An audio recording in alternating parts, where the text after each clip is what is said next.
Welcome to Sex and the State, a newsletter about power. Not all men are equally likely to be single. I wrote recently about the rise of lonely single men. One thing I mentioned but didn't dive deeply into was the role of income and education in male loneliness and singledom. In a Facebook post, Ilyas Somin does a great job elaborating on this point. College educated men are doing much better in the dating and marriage market than their non degreed peers. That's because, one, women are getting more degrees than men and make up almost 60% of U.S. college students. Two, very few college educated women are willing to date and or marry non-college graduates, even when these non-college graduates have relatively high incomes. This is likely a large and growing component of the overall decline in marriage rates. It's a math problem, as my previous post pointed out. It's also part of why I believe it's women, not men, who are by and large opting out of heterosexual marriage. Either way, boosting marriage rates will require men getting more degrees and or women changing their requirements. Another wrinkle to this is that education and income correlate with trad gender beliefs, such as gender essentialism and gender inegalitarianism. For instance, men with less income and education are more likely to agree that for a man to be a good husband or partner, being able to support a family financially is very important. While 81% of men with a high school diploma agree, just 62% of men with a college degree do.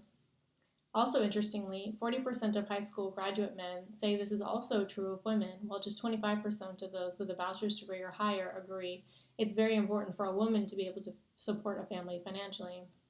The same pattern plays out when you look at income, with higher income men and women valuing a spouse that earns a good salary less than lower income people. In more bad news for marriage rates, boys raised in low income families have worse adulthoods than girls raised in low income families. Boys raised in families in the bottom fifth of the income distribution are less likely than girls to be employed or move up the income ladder as adults. The last thing I want to mention is that while being unmarried is much more likely to correspond to loneliness for men than women, I don't see marriage as a panacea for male loneliness. Marriage is, on average, good for men. Besides making them less lonely on average, married men also earn more money and live longer, healthier lives than their single counterparts. However, it's really hard to tease apart cause and effect.